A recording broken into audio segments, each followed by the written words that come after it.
नमस्कार, स्वागत है आपका सी न्यूज भारत में। मैं हूं आपके साथ वैष्णवी। वक्त हो चला है न्यूज बुलेटिन का। इस बुलेटिन में हम जानेंगे कहां हुआ विरोध प्रदर्शन, कहां दौड़ी शोक की लहर और कहां धोखाधड़ी के मामले में पुलिस द्वारा नहीं की गई कोई कार्रवाई। इन सभी खबरों पर करते हैं विस्तार से चर्चा। समाजवादी पार्टी के पूर्व मंत्री व बाराबंकी के दरियाबाद विधानसभा क्षेत्र से 6 बार के विधायक रहे राजा राजीव कुमार सिंह उर्फ राजीव भैया का सोमवार की सुबह लखनऊ के मेदांता हॉस्पिटल में हार्ट अटैक पड़ने से निधन हो गया। 2 दिन पहले राजा राजीव सिंह लखनऊ के मेदांता अस्पताल में भर्ती हुए थे। राजा राजीव सिंह के निधन की सूचना सुनते ही दरियाबाद क्षेत्र व जिले भर के समर्थकों में शोक की लहर दौड़ गई है। राजा साहब का पार्थिव शरीर जब दरियाबाद पहुंचा तो राजा साहब को देखने के लिए उनके चाहने वालों का तांता लग गया। राजा साहब अपनी जनता की भलाई के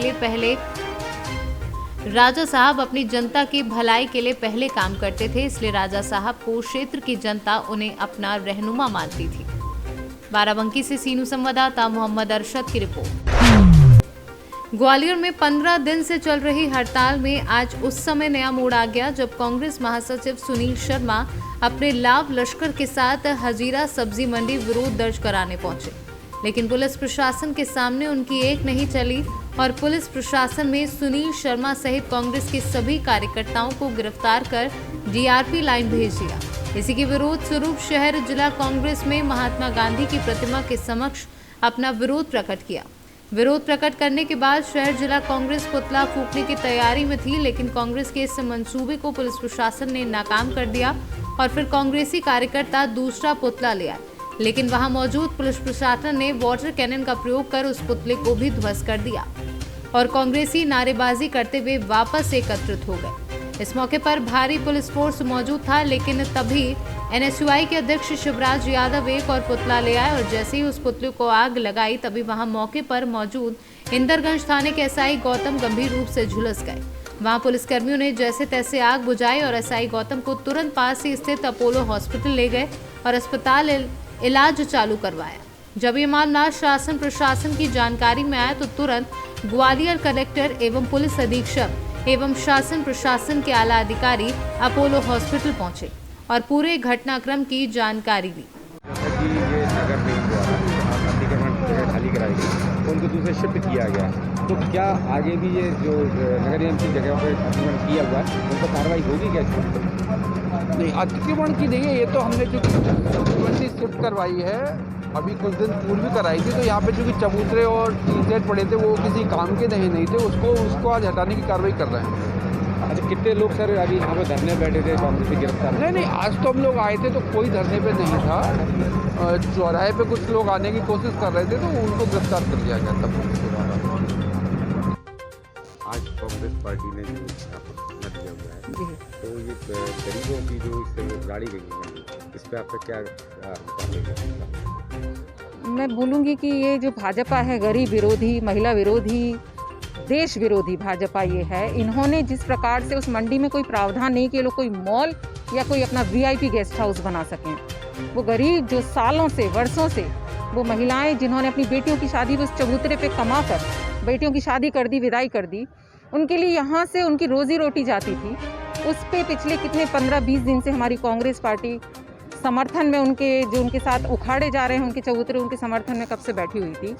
आज प्रद्युमन सिंह जी जो हमारे मंत्री हैं ग्वालियर के, उनके इशारे पर जो आज मंडी में पुलिस पहुंची और तोड़फोड़ की, और सुनील भैया जो हमारे प्रदेश महासचिव हैं जिनके नेतृत्व में वहाँ पर जो गरीब महिलाएं हैं वो अपनी लड़ाई लड़ रही थी, उनको लेकर हमारी कांग्रेस पार्टी के बहुत सारे जो कार्यकर्ता हैं उन हजीरा में जो शिफ्टिंग हुई थी आज सुबह उसको लेके धरना प्रदर्शन यहाँ फूलबाग पे किया जा रहा था और इसी में एक पुतला जो था जिसमें पेट्रोल डाल के कुछ लोग लेके आए और जो वहाँ ड्यूटी पे तैनात सब इंस्पेक्टर दीपक गौतम जो युवा सब इंस्पेक्टर है इंदरगंज में पदस्थ है, उसने ये सोचते हुए कि कोई इससे भीषण दुर्घटना ना हो जाए ये उसको रोकने का प्रयास किया और जैसा वो बता रहा है कि पुतला इसके ऊपर फेंक कर लोग चले गए। तो इस पे हम कड़ी कार्रवाई कर रहे हैं। अभी मजिस्ट्रेट द्वारा दीपक के बयान लिए जा रहे हैं। इन बयानों के तत्काल उपरांत हम बयानों में क्या आया इसके आधार पे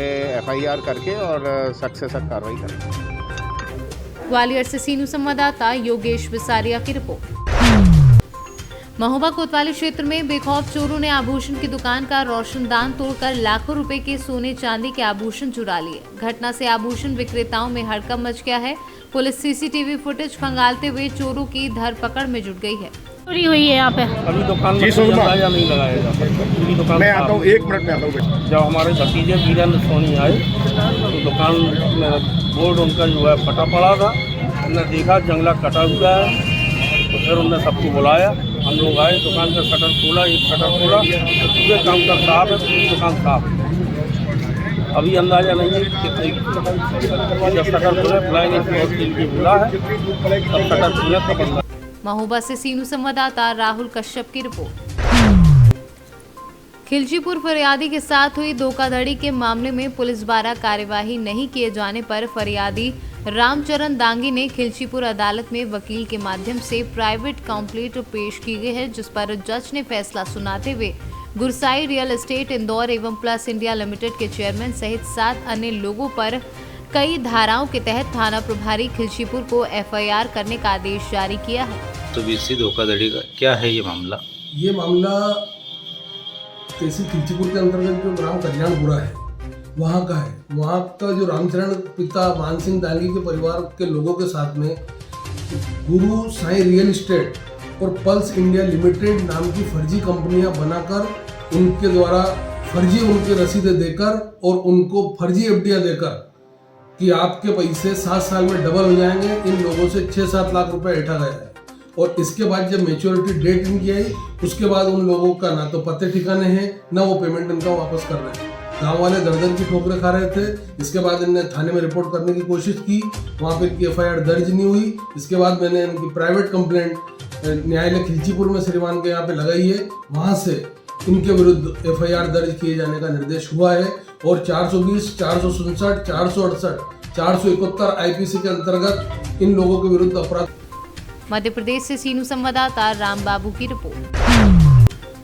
भारतीय जनता पार्टी मंडल मनोहर थाना और घड़ावली की संयुक्त बैठक का आयोजन सोमवार को लोधा समाज छात्रावास में रखा गया, जिसमें मुख्य अतिथि क्षेत्रीय विधायक गोविंद रानीपुरिया ने दीप प्रज्वलित कर बैठक का शुभारंभ करते हुए वहां पर उपस्थित सभी कार्यकर्ताओं को संबोधित करते हुए कहा कि सभी भारतीय जनता पार्टी के पदाधिकारी एवं कार्यकर्ता अधिक से अधिक आजीवन सहयोग निधि में बढ़ चढ़ कर भाग लें।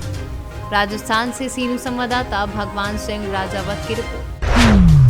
दरियाबाद की आन बान और शान राजा राजीव कुमार सिंह हड़ाहा, जो 6 बार विधायक भी रह चुके थे और 1 बार कृषि विभाग पूर्व मंत्री भी रहे, दरियाबाद विधानसभा से सपा का टिकट न मिलने के कारण दुखी थे।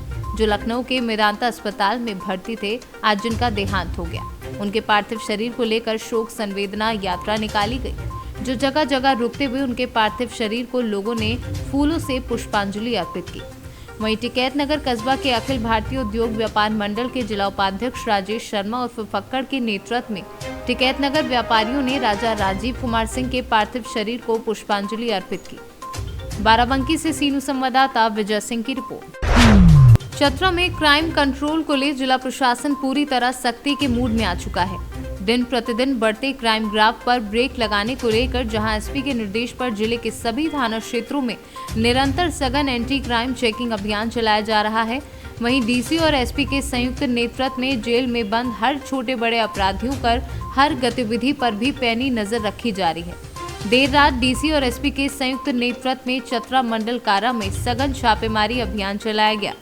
करीब 3 घंटे तक चले छापेमारी अभियान के दौरान जेल के विभिन्न वार्डों और सेलों से 127 पुड़िया खैनी, 13 चुनौती और 2 माचिस व कील ठोकने वाला लोहा गुटखा समेत कई आपत्तिजनक सामान बरामद किए हैं, जिसके बाद जिला प्रशासन जेल में प्रतिबंधित सामान और वस्तुओं का उपयोग करने वाले कैदियों के विरुद्ध कानूनी कार्यवाही करने में जुटी है। साथ ही इस बात की भी तस्दीक की जा रही है कि जेल में बंद अपराधियों व अन्य बंदियों तक आपत्तिजनक सामान पहुंचा कैसे।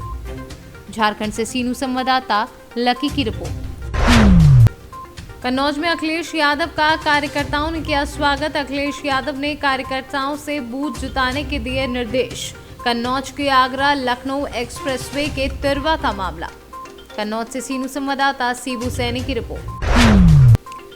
लखीमपुर खीरी में 144 विधानसभा मोहम्मदी एक्शन पार्टी के प्रत्याशी अनुराग एम सारथी ने पत्रकारों को विपक्षियों पर निशाना साधते हुए उनके साथ हुई घटना को अपनी जुबानी बयां किया है। ये यहाँ आकर के हमें कानून का पाठ पढ़ा रहे हैं। चुनाव आज है, इसका करारा जवाब दिया जाएगा। चुनाव आज, क्योंकि हम मीडिया कर्मी भी हैं। मित्रों, ये विधानसभा चुनाव की बात नहीं है। भारतीय जनता पार्टी लगातार पूरे 5 साल ब्राह्मणों को टारगेट करती चली आई है। आज मैं जब विधानसभा चुनाव लड़ने आया हूं तो मुझे भी टारगेट किया जा रहा है, मुझे भी प्रताड़ित किया जा रहा है। साथियों, पता नहीं किस वक्त ये लोग दोनों मिलकर के सांसद और विधायक हमारी हत्या करा दें। इसलिए हमारा सिर्फ आपसे यही निवेदन है कि आप लोग देखिए, समझिए, सोचिए, उसके बाद वोट करिएगा, क्योंकि इन लोगों ने 5 साल में रुला दिया है। आप भी रोए हैं, आप भी रोए हैं और हम भी रोए हैं। और 5 साल आगे अगर नहीं रोना है तो उसका जवाब आप देने का काम जरूर करिएगा। लखीमपुर से सीनू संवाददाता अतुल मिश्रा की रिपोर्ट। संभल की चंदौसी विधानसभा सीट से बसपा प्रत्याशी डॉक्टर रणविजय सिंह के चुनावी कार्यालय का उद्घाटन करने पहुंचे नगीना सांसद गिरीश चंद्र ने गाजियाबाद में सपा कार्यकर्ताओं द्वारा पत्रकार को पीटे जाने के सवाल पर कहा कि समाजवादी पार्टी में गुंडाराज हमेशा से चरम पर रहा है और जब जब प्रदेश में समाजवादी पार्टी की सरकार आई है, गुंडागर्दी जमकर हुई है। वहीं उन्होंने उत्तर प्रदेश में बसपा सरकार के आने का भी दावा किया है। बीएसपी के चुनावी कार्यालय का उद्घाटन हुआ है, क्या कहेंगे? आज बहुजन समाज पार्टी के राष्ट्रीय अध्यक्ष आदरणीय बहन जी के आशीर्वाद से चंदौसी विधानसभा में हमारे होने वाले भावी विधायक भाई डॉक्टर रणविजय सिंह जी, आज उनके कार्यालय का, चुनावी कार्यालय का उद्घाटन के मौके पर मैं यहाँ पर उपस्थित हुआ और यहाँ पर जो जन सैलाब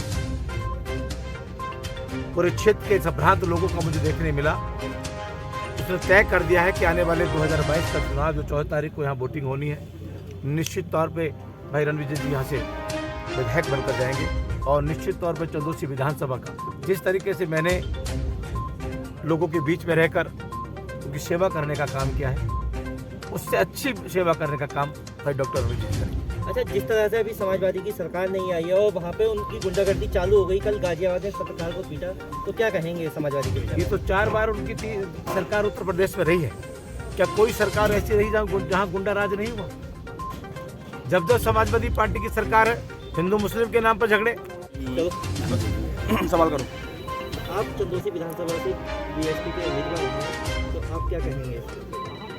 मैं बहन जी के आशीर्वाद से और हमें मान्य सांसद जी के आशीर्वाद से मुझे यहाँ विधानसभा चंदौसी का प्रत्याशी पार्टी के द्वारा बनाया गया है और मैं निश्चित तौर से यहाँ की जनता का आभार व्यक्त करूँगा, क्योंकि आपने भी देखा होगा कि 19 तारीख को यहाँ कार्यक्रम किया था, जिस दिन मेरे टिकट की घोषणा करने वाले सांसद जी हमारे जैन साहब यहाँ पहुँचे थे, सब मीडिया के साथ ही यहाँ उपस्थित थे। उन्होंने उस दिन अनाउंस किया और जब से मैंने जनता के बीच में जाने का काम किया और जनता का आभार, वो भरपूर प्यार और इसलिए मुझे प्राप्त हुआ और मुझे पूरी उम्मीद है कि आने वाली 14 तारीख को जनता एक वोट बहुजन समाज पार्टी के पक्ष में डालकर अपने यहाँ सेवा करने का मुझे मौका जरूर देगा। क्या चुनावी मुद्दे रहेंगे आपके जो जनता के बीच जाएंगे?